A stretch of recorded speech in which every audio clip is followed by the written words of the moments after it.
நம்ம அண்ணன் சீமா அந்த கேட்டுக்கு அந்த பக்கம் இருந்துக்கிட்டு அவரும் இந்த பக்கம் வரல, இவங்களும் அந்த பக்கம் போல, நடுவில் கேட்டு இருக்கு. உள்ள நல்லா ஆடு கோழியெல்லாம் வெட்டி பிரியாணியை போட்டு சவக்கு சவக்குன்னு சாப்பிட்டு இதை வேற மாதிரி யூஸ் பண்ணியிருக்காங்கன்னா பார்த்துக்கிடுங்க.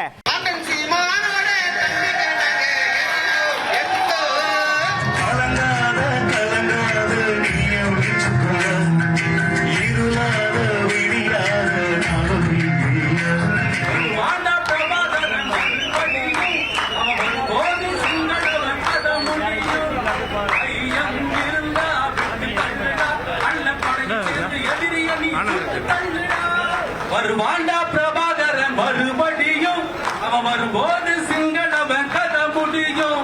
ஐயா, நீங்க என்ன பண்றீங்கன்னா திராவிட கலைக்காரங்கெல்லாம் ஒரு வாரம் ஒரு முட்டை கொடுங்க ஐயா. என்ன குறைஞ்சபட்சம் ரொம்ப சிரமமா இருக்குது, விலைவாசி ஏறி போச்சு. நாங்கெல்லாம் வந்து வறுமையில் வாழ்ற பிள்ளைங்க உங்களுக்கு தெரியும், மூஞ்செல்லாம் பாருங்க, வறுமையில் வாழ்ற பிள்ளைங்க. இப்போ இந்த மாதிரி நீங்கள் முட்டை விட்டீங்கன்னா எங்களுக்கு அப்பக்கப்ப பிரியாணி அண்ணன் போடுவாங்க.